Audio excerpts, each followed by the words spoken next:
trabajar aquí en esta plática de platicarles de los bichos del suelo. Creo que en estos días han estado hablando del suelo en general y hablaron sobre todo de la parte física y química, y ya vemos que también los suelos en general, cuando los vemos de lejos, que los clasificamos, hay una alta diversidad.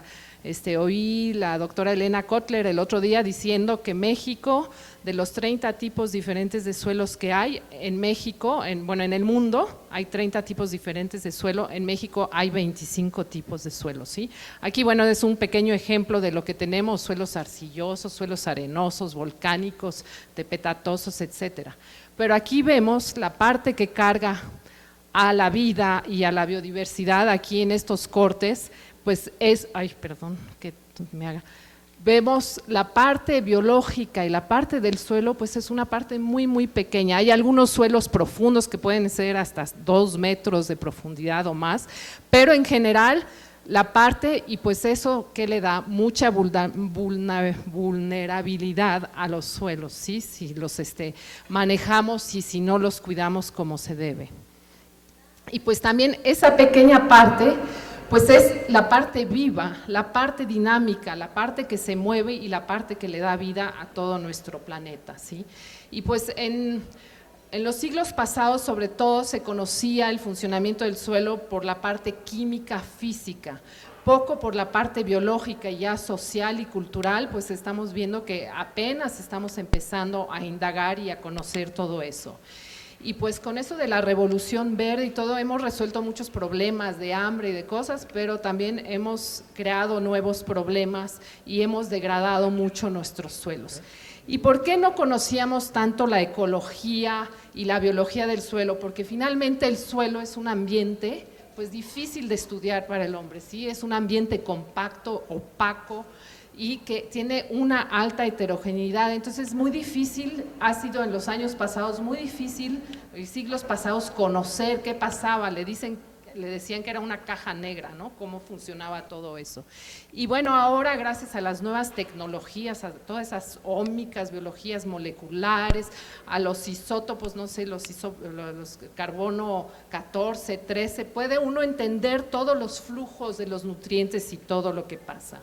¿Sí? Y pues ahí también empezamos a ver todos los organismos que hay en el suelo. Esta lista está un poquito tediosa, pero lo que yo quiero remarcar es que pues de todos los animales que existen, el marcador, por ejemplo, todo en los ecosistemas terrestres, pues todo aterriza, todo lo que muere aterriza en el suelo y muchas cosas vivas. Entonces, pues las plantas, ayer decían que nomás un cuarto, 25% de la diversidad estaba en el suelo, pero yo creo que más, porque si nomás cuentas las plantas, todas las raíces de las plantas pues están en el suelo, todas las semillas que caen, muchas, tenemos nuestro banco de semillas, y si también vemos las bacterias, los hongos y los insectos, por ejemplo, que son los grupos más diversos y que hasta ahorita estamos descubriendo todo lo que hay. Esto está en miles de especies, ¿sí? Es el valor que, está un poco atrasada la información, pero no encontré cosas más recientes. Y hasta ahorita apenas conocemos, ayer también decía el doctor Sarucán, que nomás conocemos el 13-15% de la diversidad que tenemos, ¿sí? Y esta diversidad que nos falta por conocer es sobre todo a nivel de bacterias, hongos, virus. Hasta ahorita nomás conocemos 0.4% de las bacterias que tenemos, 4,8% de los hongos. De los insectos, casi todos los insectos tienen una parte, saben que tienen metamorfosis, y casi todos los insectos tienen una parte de su vida en el suelo, las larvas o las pupas, y hay 8 millones, esperamos encontrar 8 millones de especies de insectos y nada más conocemos el 1%, ¿sí? Y pues la gran diversidad a nivel de las bacterias, cuando uno toma una cucharada de suelo, se estima que hay de 10,000 a 50,000 especies de bacterias diferentes, ¿sí? Y como es tan complicado, tantos animales, tan complejo el suelo, pues los investigadores para estudiarlo lo dividimos y a veces nos especializamos y los dividimos en la microflora y la microfauna, y después dividimos a los organismos que podemos, aquí todos estos los podemos ver con microscopio solamente, Y después tenemos a la mesofauna, que son organismos como los colémbolos, las hormigas pequeñas, los ácaros, que miden de 100 micras a 2 milímetros, que todavía gente que tiene buen ojo pueden ver los más grandes de este grupo. Después tenemos a la macrofauna, que de 2 milímetros a 20 milímetros pueden verse, que ya allí son todos los bichitos que uno sí ve y que a mucha gente no les gusta ver, pero que son muy bondadosos, que vamos a ir viendo, como las cochinillas, las lombrices, arañas, etcétera. Y ya después tenemos la megafauna, que les decimos, y que esos son todos los ratones que Carlos conoce bastante bien, que tú muestreabas muchos ratones, ¿no? Que todos tienen sus madrigueras allí, y después las tuzas y hasta víboras, etcétera, ¿sí? Entonces aquí es también para retomar números y para saber qué tenemos, bueno, perdón que está en inglés, pero aquí, por ejemplo, podemos ver que a nivel de las hormigas, a nivel mundial, ya conocemos bastante de las lombrices, de las hormigas. Conocemos más o menos aproximadamente 58%, pero necesitamos conocer más, y aquí es un llamado a todos los jóvenes, que necesitamos gentes que identifiquen y que conozcan a los bichos, ¿sí? Necesitamos taxónomos, son las personas que identifican y conocen a los bichos, ¿sí? Y bueno, a nivel de las bacterias y de los hongos y eso, todavía necesitamos mucha gente para reconocer quiénes son, porque nada más conocemos 1 a 2% de ellos, ¿sí? Yo trabajo las lombrices, y bueno, las lombrices es un grupo no tan diverso, pero y aquí ya se conoce, yo creo, como aquí no está en esta tabla, pero yo creo que se conoce como el 60% de ellos, ¿sí? Todavía nos falta por conocer. Pues en el suelo hay muchísimos bichos y se encuentran, sobre todo eso es conforme un perfil en el suelo, se encuentra la mayoría entre 0 y 20 centímetros todos esos bichos, ¿sí? Y ya conforme vamos a las profundidades más, hay cada vez menos. Las hormigas, hay algunas hormigas que pueden llegar hasta 2, 3, 4, 5 metros, ¿sí? Pero la gran mayoría se encuentran en las partes altas. Esta gráfica, que está un poquito complicada, es a nivel de un estudio hecho con escarabajos, que los insectos, todos los mayates y esos, que son también un grupo súper diverso, al ratito vamos a ver. Aquí en este estudio, a lo largo de un uso de suelo, un gradiente de uso de suelo, vemos cómo de repente aquí una población se pierde completamente, o sea, hay umbrales en donde si uno sigue sacando, de repente se derrumba todo. Y eso también es lo que nos está pasando, le hemos sacado a los ecosistemas, a agroecosistemas, y de repente vemos que eso se puede derrumbar de repente, no de poco a poquito, ¿sí? Aquí a nivel de la macrofauna, en 1 metro cuadrado podemos ver que también podemos tener hasta 1200 especies diferentes, nomás de este grupo que mide de 2 milímetros a 20 milímetros, ¿sí? Aquí vemos las cochinillas, los ciempiés, al rato los vamos a ver con más detalle. Esta grafiquita me gusta mucho porque muestra cómo para que haya un pájaro en los ecosistemas terrestres, toda la cantidad de bichos que tiene que haber abajo del suelo, ¿sí? Tenemos que tener miren la cantidad, que ya yo no sé, esos son más, 10,000 millones de bacterias y de hongos que puede haber. Después de los protozoarios, los grupos unicelulares, cuántos también hay, etcétera, nemátodos, ácaros, los colémbolos, rotíferos, etcétera, ¿sí? Para llegar toda esa pirámide en 1 metro cuadrado, ¿cuánto se sostiene? Y finalmente, de un pájaro, ¿qué cantidad de vida hay abajo del suelo? ¿Sí? Eso ilustra muy bien la cantidad de animales que están debajo de nuestros pies y que no nos imaginábamos. También para estudiar los organismos del suelo, a veces estudiamos la cadena trófica, como lo vimos en la pirámide. Finalmente ese pajarito va comiendo todo lo que está abajo de él, ¿sí? Y aquí vemos en los grupos que viven en el suelo, tenemos los organismos que descomponen la materia orgánica, que les llamamos los saprófitos, ¿sí? O descomponedores, que está más fácil, o algunos que producen, hay algunas algas y eso que producen materia orgánica, y y vida en el suelo, y después se van a ir comiendo, ¿sí?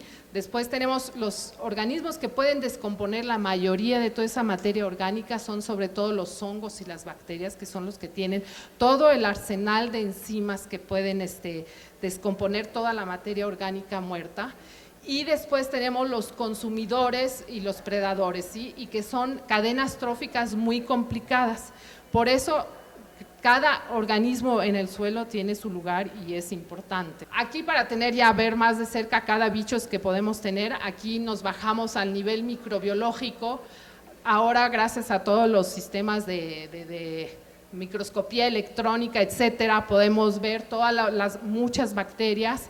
Aquí tenemos las bacterias como bastoncillos o los cocos y todo eso lo que vive en el suelo. Esas bacterias, bueno, algunas, la mayoría las conocemos muchos nosotros porque nos causan enfermedades, pero la gran mayoría de todos estos organismos, al contrario, hacen funcionar el sistema y hacen que todo se descomponga y que se reciclen los nutrientes, ¿sí?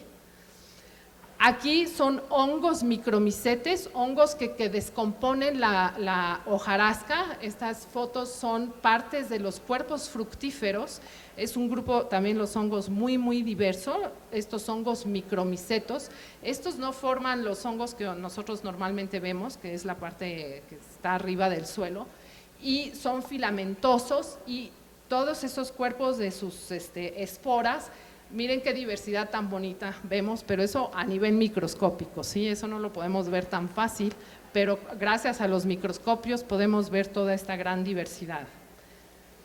Aquí los nematodos es un grupo hiperdiverso, muy interesante. Unos causan enfermedades, como los que tenemos, es del mismo grupo de las lombrices que tenemos en la panza, pero también hay una gran diversidad, desde unos que son parásitos, pero otros que son depredadores, otros que son omnívoros.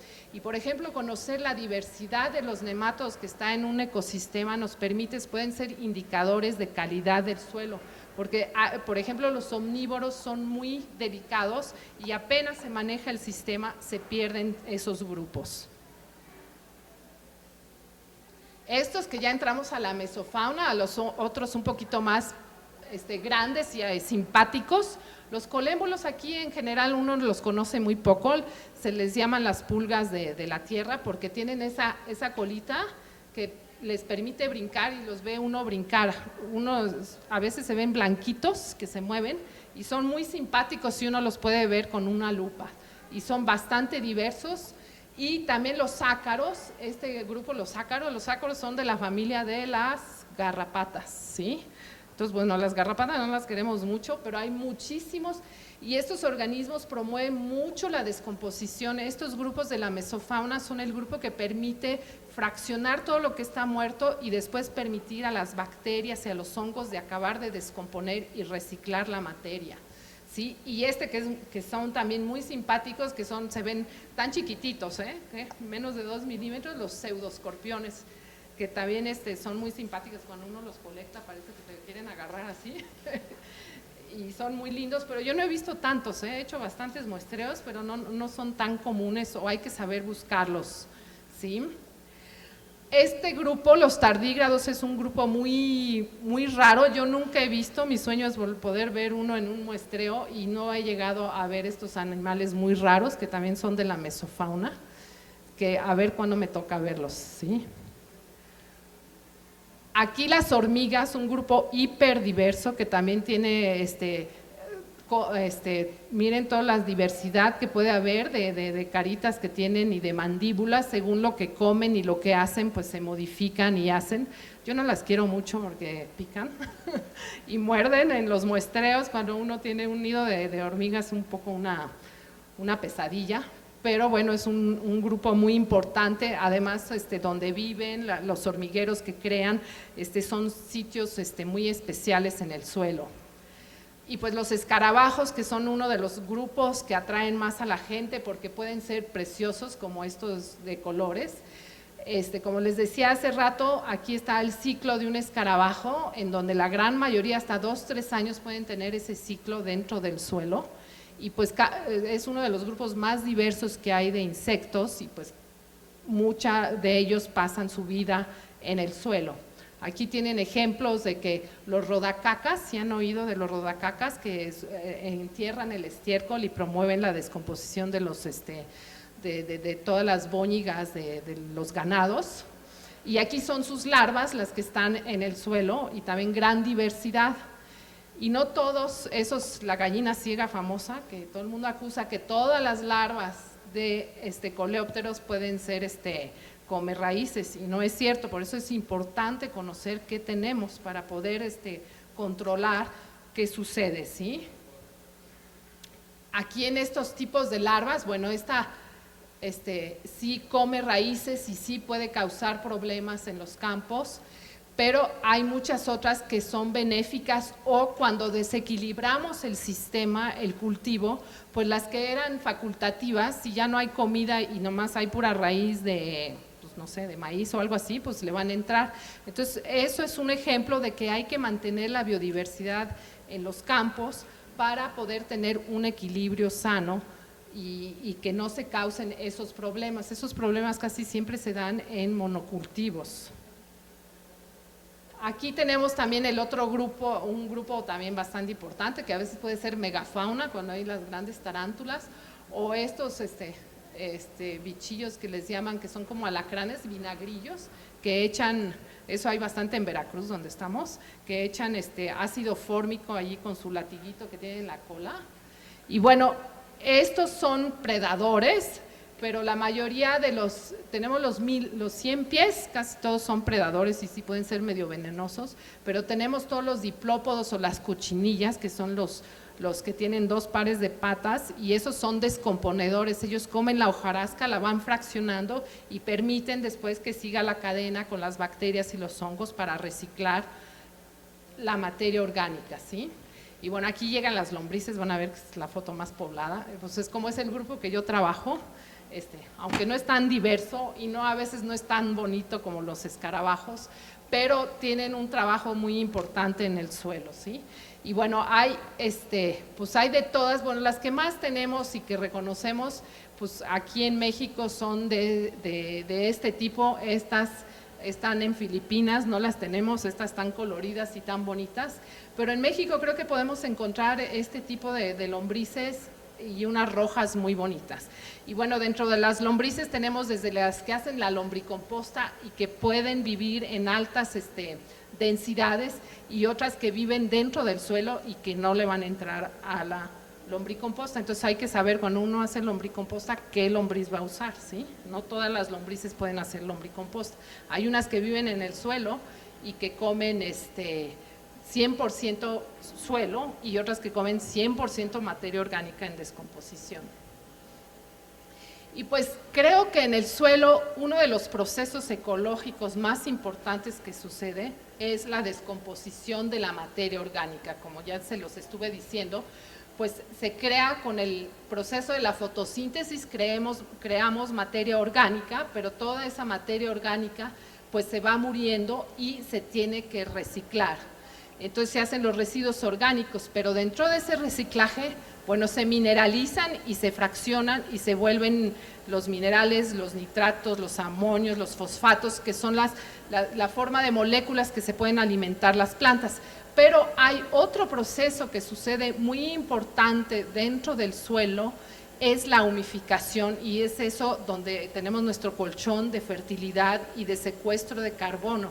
Una parte se recicla, pero otra parte de esa materia orgánica se neoforma o se vuelve a formar y da el humus, los ácidos húmicos y toda esa materia que es como nuestro capital de mantener la fertilidad ahí en el suelo. Y ahora tratamos de recuperar esa parte, porque mucho en la agricultura y todo eso, pues todo ese carbono que estaba almacenando lo estamos sacando en forma de cultivo, y lo que tenemos que hacer es regresarlo al campo para mantener esa fertilidad, ¿sí? Y pues los organismos grandes como las lombrices, como los escarabajos, ellos al ingerir toda esa materia orgánica permite que se va fraccionando, y después son los hongos, las bacterias, los actinomycetes que permiten que eso se vaya mineralizando o humificando. También todos estos organismos del suelo se les llama a varios grupos, los ingenieros del ecosistema, porque también lo transforman y crean estructuras. Aquí tenemos, por ejemplo, las lombrices, todas las galerías que pueden hacer. Esto es un nido de hormigas en los Tuxtlas. Pueden ver, aquí tienen la escala de una persona, qué grande puede ser un nido de hormigas y cómo pueden transformar el sitio, ¿sí? Aquí no tenemos esto en México, aquí tienen también a la persona, son nidos de termitas. También estos son nidos de termitas que acumulan y estas zonas son como islas de fertilidad porque atraen y concentran nutrientes y materia orgánica humificada y forman estructuras biogénicas que también allí son lugares privilegiados donde sucede todos esos sistemas, ¿sí? Aquí, entonces, todas esas estructuras que forman, aquí tenemos, es un ejemplo hecho para mostrar cómo cuando tenemos un suelo rico en materia orgánica, cuando tenemos, por ejemplo, lombricomposta o un suelo fértil, cuando los tenemos así en agregados, que los vemos así, pues todo parece bien, pero si les echamos agua, vemos cómo la materia orgánica, cuando hay materia orgánica o composta, se mantiene esa estructura y cuando no está, cuando es un suelo ya muy trabajado, que perdió toda su estructura, se va desmoronando y pues causamos todos esos problemas de erosión y de pérdidas de suelo, ¿sí?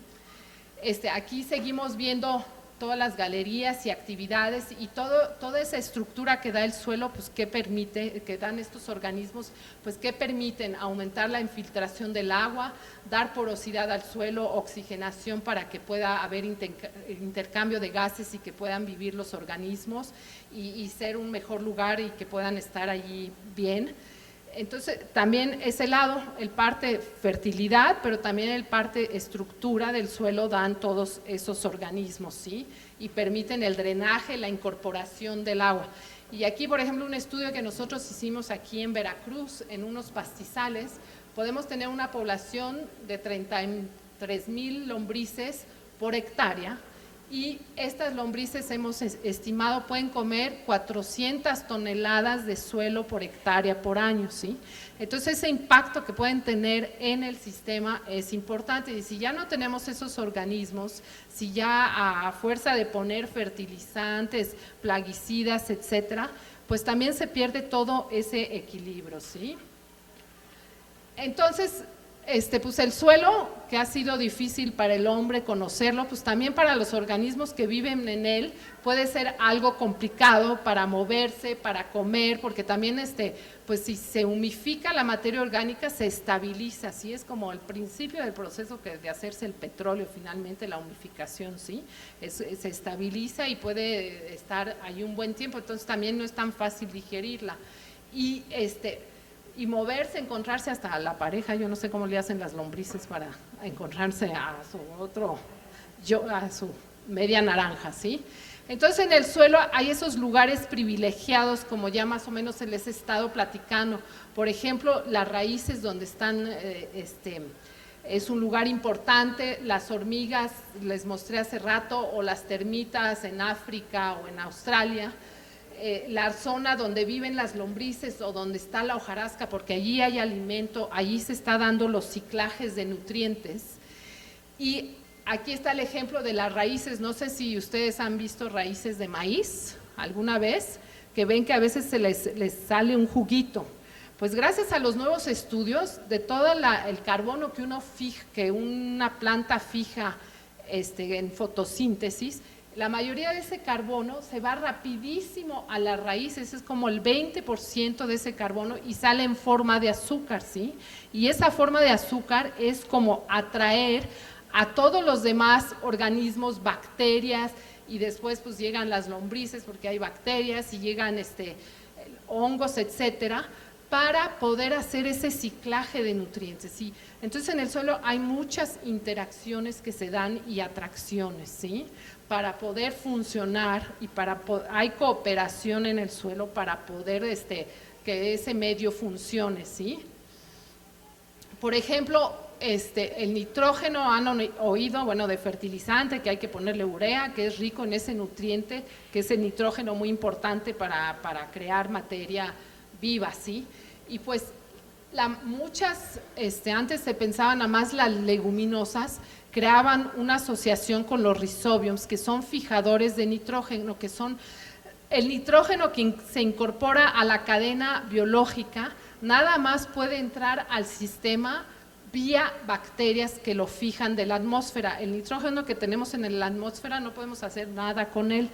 Cuando las bacterias lo fijan, ya entra en la cadena, ¿sí? Y por eso, pues, los fertilizantes, cuando descubrieron después de la Segunda Guerra Mundial, cuando usaban el nitrógeno para hacer las bombas y todo eso, cuando terminó la guerra ya no sabían qué hacer, y es de allí que surgió todo, los fertilizantes químicos, ¿sí? De nitrógeno.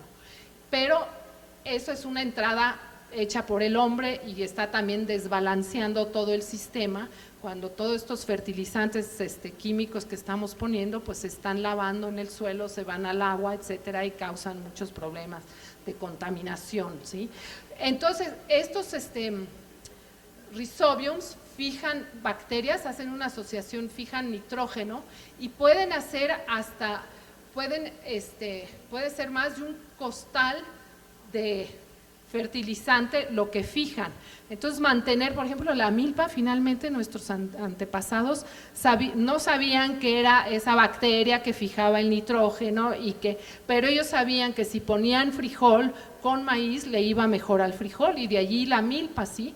Ellos sabían eso sin que conocieran todo ese sistema. Y aquí también los hongos, aquí es la parte de arriba que vemos de los hongos, pero los hongos tienen toda una red, los micelios, y los hongos también hacen asociaciones con las raíces de las plantas, y los hongos, sobre todo lo que tienen de especial, bueno, duplican el sistema de raíces para que la planta pueda ir más allá, y ellos tienen la posibilidad también, el fósforo, que es otro componente, de disolver el fósforo de las rocas o de tomar el fósforo que está en el suelo, para poder pasárselo a las plantas y que crezcan mejor, ¿sí? Entonces, aquí es un ejemplo bonito. Bueno, es una foto que yo tomé, la hubiera puesto en un termitero chiquitito para ver. Las termitas también concentran, juntan. En África, si uno va a veces sobrevolando, que hay muchos termiteros, y en un campo, se ven unas ruedas más oscuras, se ve un mejor cultivo, y era donde había nidos de termitas, ¿sí? Porque concentran todos estos nutrientes de fósforo y de nitrógeno. Aquí, bueno, esos son los trabajos que yo hice. Aquí no está muy luminosa la fotografía, pero es trabajo que yo hice para ver la relación que tienen la lombriz de tierra con las bacterias para digerir esa materia orgánica. Entonces le llamamos la paradoja de la bella durmiente, porque finalmente en el suelo está lleno de bacterias, pero no todos los bichos, estas bacterias están activas, como les digo, en esos sitios especiales, y entonces así nosotros decimos que es como, les tiene que llegar el príncipe azul, y el príncipe azul, pues, ¿qué les da? Les da hidrosolubles, como las raíces les dio esos exudados ricos en azúcar.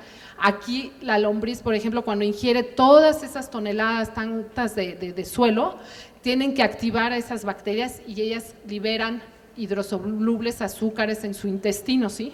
Le decimos que les dan sus besos de mucus. Y aquí lo que nosotros tratamos de ver con esto es cuánta actividad las bacterias aumentaban en el intestino de las lombrices, y también con la nueva biología molecular queremos como ver si hay más bacterias o menos bacterias, o si estimulan, y ver esa relación mutualista que tienen, y pues sí logramos ver eso. Y ahorita con las nuevas tecnologías cada vez más, bueno, es lo que hacemos los científicos, ¿sí? Tratar de entender y qué es lo que pasa, ¿sí? En el intestino. Entonces, ahora que ya son palabras muy de moda, los servicios que nos dan todos los organismos del suelo o ambientales, pues podemos ver que nos dan el ciclaje de nutrientes, nos dan la fijación de nitrógeno, nos permiten regular la materia orgánica y su descomposición, permiten secuestrar carbono, todo ese CO2 que ahorita hemos estado liberando por todas nuestras actividades, tanto agrícolas, también abrir campos agrícolas, etcétera, hace que se libere muchísimo más CO2 porque se reactiva toda esa microflora y hace que se aumente. Entonces hay que plantar, hay que recuperar para poder volver a capturar todo eso dentro de nuestra materia orgánica del suelo. La elaboración de la estructura del suelo, el mantenimiento del régimen de la incorporación del agua, el control de plagas, también ya se los había mencionado hace rato, si uno desequilibra el sistema, pues ahí dicen, entran grupos oportunistas y y se vuelven plagas, ¿sí? Y pues además todo eso contribuye a nuestro alimento. Los que estuvieron ayer en la plática, pues finalmente lo que comemos viene de todo este sistema que es el suelo, y pues también la diversidad y el paisaje, ¿sí? Nos permite todo eso. Aquí, ya al conocer todo lo que hacen estos organismos, pues ya creamos también, podemos usarlos para también ayudarnos, ¿no? Entonces, a nivel de micorrizas y de rhizobiums, ya hay paquetes para inocular en el campo cuando se ha perdido, pero eso sí, también lo tenemos que hacer con cuidado, porque un organismo puede funcionar muy bien en un tipo de suelo y no puede funcionar en otro. Entonces, el interés de estar siguiendo, conociendo lo que tenemos en nuestro lugar para encontrar esas cosas, porque a veces nos venden un inoculante que viene de Inglaterra, pues ¿qué va a hacer en un suelo mexicano, sí? O algo que funciona muy bien en Guadalajara, pues en Veracruz no va a funcionar. Entonces, ahí es la importancia de seguir conociendo lo que tenemos para poder aplicarlo en donde tiene que ser. El lombricompostaje ya es un hecho en muchos lugares, desde su casa, y por ejemplo nosotros en la región de Veracruz, todo lo que es por ejemplo la producción industrial de café, el café, casi toda la producción agrícola, una gran parte son desechos, o sea, tanto del maíz, ¿qué proporción comemos del maíz? Y usamos, todo lo demás, bueno, a veces sí lo usa el burro, etcétera, etcétera, bueno, lo puede comer todos los demás, pero a veces se quema y no, hay que reciclarlo y volverlo a regresar al suelo. Y pues allá en Veracruz tenemos, con la pulpa de café, tenemos un abono de muy buena calidad que funciona muy bien para semilleros, viveros, y allí se va dando el reciclaje, o como dice una publicidad, las ciudades deberían de fertilizar el campo, o sea, todas nuestras basuras orgánicas las deberíamos de regresar al campo para fertilizar, ¿sí? Aquí es esto es con estiércol de puerco, que también está funcionando muy bien aquí en el Estado de México, ¿sí? Entonces sí podemos encontrar soluciones sustentables y amigables. También al conocer nuestros organismos y sus interacciones, esto es hacer control biológico. Hay bacterias buenas o hay bacterias que pueden también matar a algunas plagas, entonces usar esas bacterias para matar las plagas en vez de poner sustancias químicas que además de matar matan todo lo demás, ¿sí? O aquí los nematos, que pueden ser buenos y malos, aquí los nematos pueden controlar y matar, por ejemplo, la gallina ciega aquí, o aquí hay otros nematos que causan enfermedades y aquí hay un hongo que puede matar a ese nematodo. La importancia de seguir investigando y conociendo para saber qué hacer de maneras con prácticas más biológicas. O también ahorita con todo, cuando hacemos carreteras y rompemos lugares y que se hacen deslaves, se está usando la bioingeniería, ¿no? Tratar de usar plantas que tengan raíces para retener, ¿sí? Porque hacen toda esa estructura con todos esos exudados que sacan, como son también las azúcares, pueden ser como cementos, ¿sí? Y pues otra cosa que nos interesa mucho es mucho de nuestras medicinas antibióticos vienen de todos esos microorganismos que están en el suelo. Y antes las técnicas mucho para estudiar los organismos es aislarlos y hacer cajas Petri, ¿no? Como cuando nos hacen nuestros copros o esas cosas, así lo hacen igual. Y con estas técnicas se dieron cuenta que nomás pueden crecer 1% de esos organismos. Y ahora están creando unos nuevos sistemas con el suelo para poder hacer crecer esos organismos que nos puedan dar nuestros antibióticos. Y Miren, aquí es la escala del tiempo, desde el siglo pasado, cómo fueron descubriendo los antibióticos que nos han salvado tanto, pero nos hemos dado cuenta que las bacterias se están haciendo resistentes y que ya no nos pueden. Y desde los 90 no habían descubierto porque no sabían cómo aislar esos, los nuevos cuerpos. Y parece que últimamente, en estos últimos años, al usar el suelo como el sustrato como tal, pueden sacar las nuevas bacterias que nos podrán tal vez salvar de varias enfermedades. Bueno, tuvimos un proyecto muy grande y trabajamos en los Tuxtlas, y el objetivo ahí en la reserva de los Tuxtlas era conocer los bichos del suelo. Entonces, allí varios grupos que ya les he platicado, los hemos trabajado, los investigamos, y entonces, ¿cómo hacer para conocer qué bichos?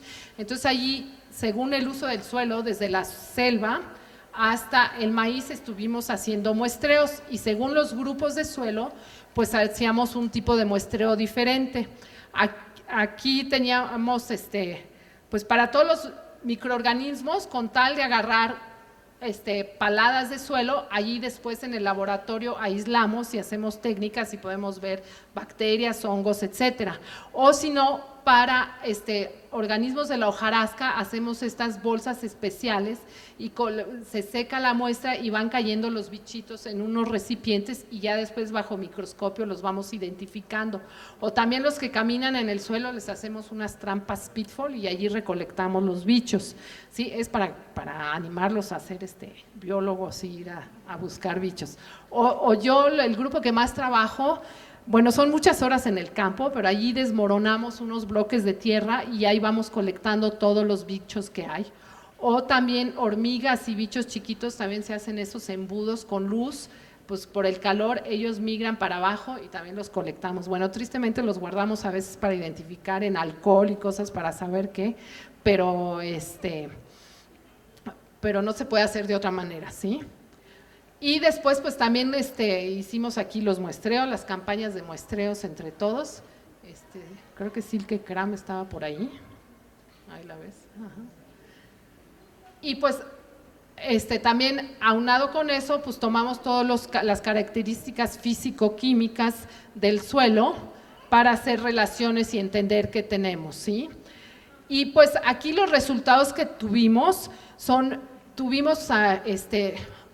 parece que el número de nematodos, por ejemplo, que identificamos nada más a nivel de género, es un número extraordinario que todavía en México no habían visto de tantas especies que había.